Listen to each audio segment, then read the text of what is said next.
अस्सलाम वालेकुम। उम्मीद करता हूँ आप सब खैरियत से होंगे। तो आज मैं आपको एक शॉर्ट ट्रिक बताने जा रहा हूँ, जिसकी वजह से आप जो आर्टिकल्स हैं प्रेसिडेंट में, तो उनको आप आराम से याद कर सकेंगे। तो जो ये प्रेसिडेंट के आर्टिकल हैं, ये हर लेवल के एग्ज़ाम पे पूछे जाते हैं, नेशनल लेवल के एग्ज़ाम पे, स्टेट लेवल के एग्ज़ाम पे। तो इनको याद रखना बहुत ही ज़रूरत है एस्पिरेंट्स के लिए ख़ासकर। तो चलो हम देखते हैं क्या शॉर्ट ट्रिक है। तो सबसे पहले हमें पता होना चाहिए कि हमारा इंडिया का जो प्रेसिडेंट है वो कौन है। तो वो कौन है? द्रौपदी मुर्मू, जो एक लेडी है, तो वो प्रेसिडेंट ऑफ इंडिया है। तो ट्रिक क्या है? आपको एक ऐसे ट्रिक याद रखनी है। सपोज़ करो कि एक आदमी ट्रैकिंग पर गया और उसकी कंडीशन क्या थी कि वो टाइम पे पहुंचे। तो मैंने इसको थोड़ा शॉर्ट में लिखा है ऐसे: PPE, one man, tracking, condition, OP, time. तो ये है ट्रिक। एक आदमी ट्रैकिंग पे गया, कंडीशन उसकी टाइम पे थी, तो ये PPE भी आप याद रखें। ऑप टाइम, OP है यहाँ पे। तो समझते हैं हम कैसे ये ट्रिक है। तो पहला जो P है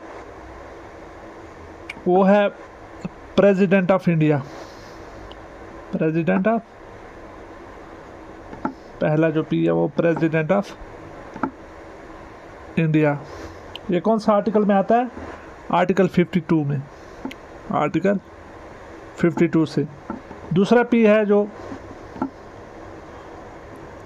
वो पावर्स ऑफ प्रेसिडेंट, कि प्रेसिडेंट के पास क्या क्या पावर होते हैं, तो उसका है। तो ये कौन से आर्टिकल में आता है? आर्टिकल 53 में। और तीसरा E है जो election of president of India, मतलब कि कैसे इलेक्ट होता है, सिंगल ट्रांसफरेबल वोट से, PR प्रोपोर्शनल रिप्रेजेंटेशन से।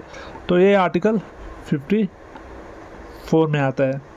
उसके बाद वन ऐसे ही देगा। उसके बाद मैन है।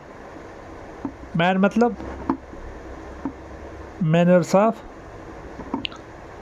President, which is article 55।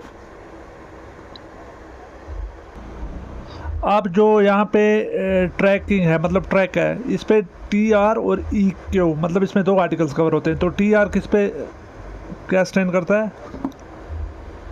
Term, मतलब वो कितने साल तक प्रेसिडेंट रह सकता है, टर्म ऑफ प्रेसिडेंट। तो ये किस आर्टिकल में आता है? Term of president, which is article 56। अब उसके बाद EQ मतलब एलिजिबिलिटी, मतलब उसको दोबारा इलेक्ट होने के लिए क्या क्या एलिजिबिलिटी होनी चाहिए। एलिजिबिलिटी फॉर री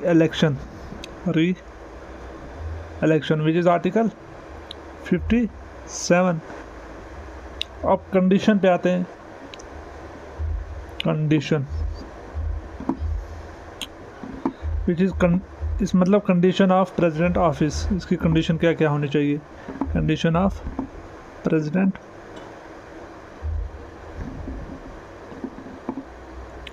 office, which is article 59 of the Indian constitution. अब उसके बाद OP, इसमें भी दो आर्टिकल्स कवर होते हैं, O और P। O मतलब ओथ। तो कौन देता है जब प्रेसिडेंट अपनी सीट पे आते हैं, मतलब अपने ओहदे पे पहुंचते हैं, तो उनको पहले ओथ दी जाती है। तो वो ओथ कौन देता है? तो वो oath chief justice of India देता है, ओथ, विच इज़ आर्टिकल 60 में आते हैं ये। उसके बाद P, प्रोसीजर फॉर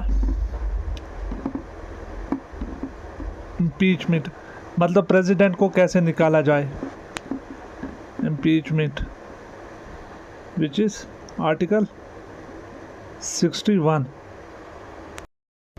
अब उसके बाद लास्ट में आता है टाइम। तो टाइम किस पे स्टैंड करता है? टाइम ऑफ होल्डिंग इलेक्शन, मतलब किस टाइम पे इलेक्शन किया जाएगा। तो ये आर्टिकल किस में आता है? आर्टिकल 62। आई होप आपको ये ट्रिक समझ आई होगी। तो आर्टिकल 52 से लेके आर्टिकल 62 तक प्रेसिडेंट ऑफ इंडिया में आते हैं, तो ये हर किसी स्टेट लेवल या नेशनल लेवल के एग्ज़ाम में पूछे जाते हैं। तो आप इस ट्रिक को फॉलो करें और ये आपको आराम से एग्ज़ाम में भी हेल्पफुल होगी। अपना ख्याल रखें।